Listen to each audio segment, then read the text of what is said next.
So you have heard at least a part of our call stories into faith, into recognizing God as more than just a word. And now for the next 3 videos, we're going to try to address different parts of a call that are common in everyone's call. And today I'm going to address the call to self. Call to self seems a little unusual in the Christian life. We talk about denying yourself and picking up your cross. In what sense are we called to ourselves? Yes, the title's not the best. It is not talking about selfish nature. It's not about what do I want, how to make myself better. Because that is not, those are not Christian values. The call to self that I'm trying to refer to is the call, or rather the title of our series, God naming you, God calling you the Lord's beloved one. The important part of this is everyone is called, and part of that is that God loves us all so much. I think in your sermon at the beginning of Lent, you said something, I'm going to mess it up. I probably should have got it from you every time. But I probably don't remember either. Something about how when God calls anyone, or when God calls you, you shouldn't feel adequate enough. Like, yeah, God, I got this. I'm perfect. But God does think that we have it, that we can do it, and that we are loved. Even in the story I shared when I spoke about Jesus at camp and hearing this story of Easter, really, of the resurrection, it's when I come to recognize the love. And I sort of believe the best love story is Jesus here on earth. And not a romantic, not Jesus is my boyfriend, but how loved we are.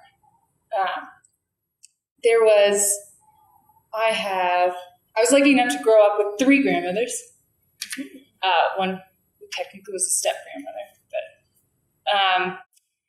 and she was very, very religious, grew up a lot more conservative, and she would always give me Christian books, even as a kid.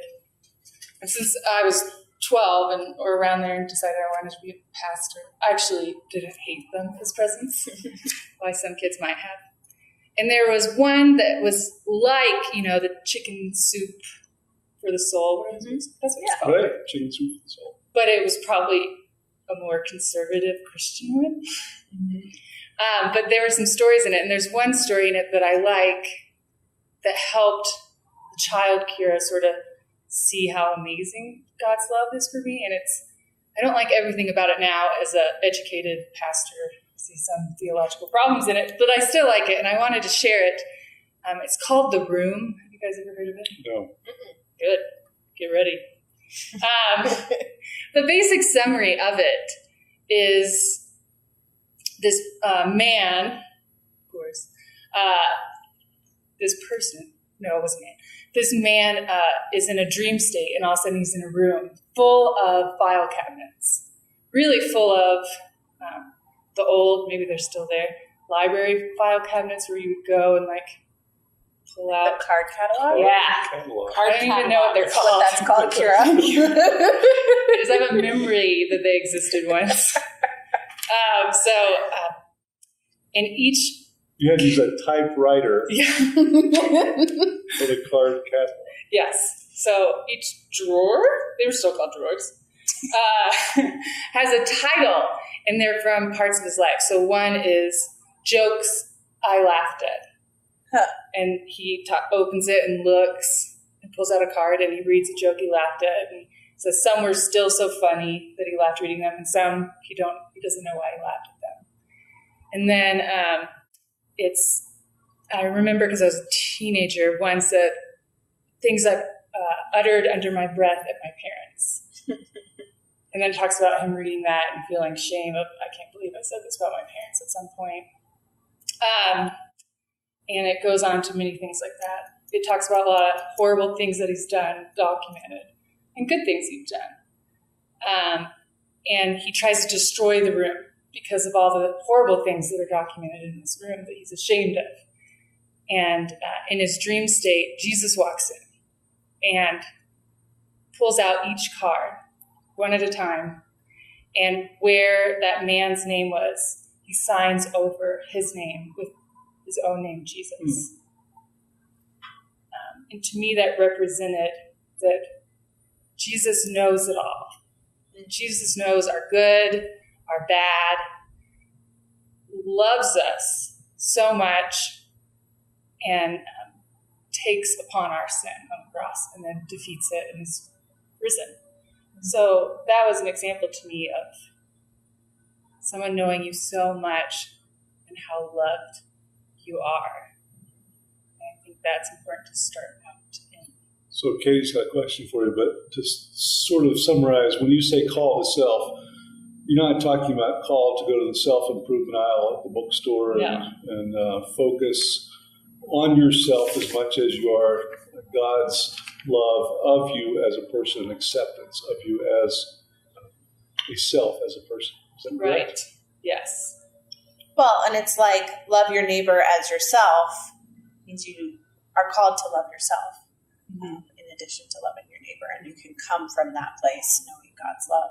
And I also sort of think it's about competing identities and finding your worth in God. Sorry, you're going to ask a question. Well, so what does this, what is the function of recognizing how beloved we are of God?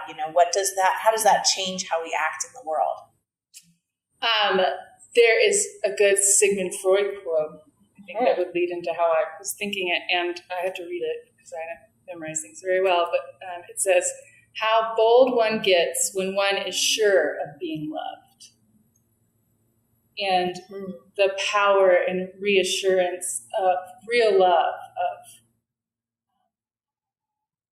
how it contributes. I enjoyed that, but I think even more, knowing that you are loved, understanding that God loves everything about John Bell, even though maybe it's not all great. But God loves you, helps you understand that God actually feels this way about everyone. And I don't know if we can ever fully understand it. But there's that book, I don't remember what it's called. You can find it in the card catalog. Yeah.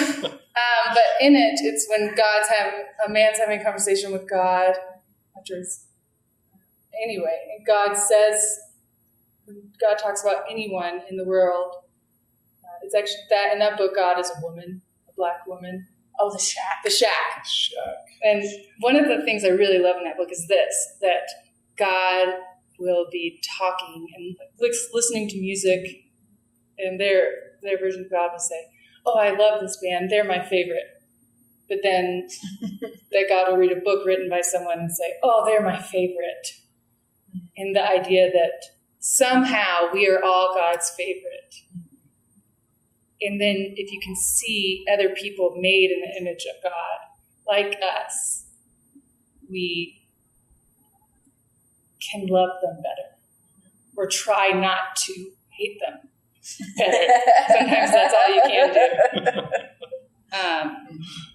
But I actually want to, because we're pastors and this is a study and we should mention the Bible, to go along with your question, there's that verse from 1 John 4:19 that's very well known. We love because he first loved us. So coming to that understanding of we're all humans and we are loved, and we can love others because God loves us, I think is very key to living out some sort of call, or understanding why God even wants to call you to begin with. Kira, how can we maybe spend more time during Lent or during the rest of the year listening to God, regarding God calling us by name as individuals and loving us? What perhaps are some of the practices? Well, in this series of looking back at our own stories, each of us, there is a good quote that I like, and it says, "Listening to your life speak is listening, and listening to love speak back to you." Let me try that again. This is what listening to your life speak is. You listen to your life. It's like listening to love speak back at you. It's another way. God is love. God is looking back in those moments and seeing where the love was active. It's being quiet. It's also being among people. It's finding out your identities that you claim. And where is God in your identity? I think in Lent sermon series, we're talking about the story where Peter gets up on the water at some point. So Peter maybe we were talking about this for a short time. These things. And that's kept coming up in my head when I was thinking about this call to serve, that part of the call to serve is recognizing our true identity is in God, as God's loved one that can pass on this love in the ways God calls us to. And that in that story, Jesus is on the water and Peter says something like, "God, if that's you, command me to come out on the water." And God does. And Peter is in that moment, I think, recognizing I am a child of God already. And then gets on the water and gets distracted or has fear and doubt and probably starts putting on the identity of a man in that world and forgetting the identity in Christ and starts to sink.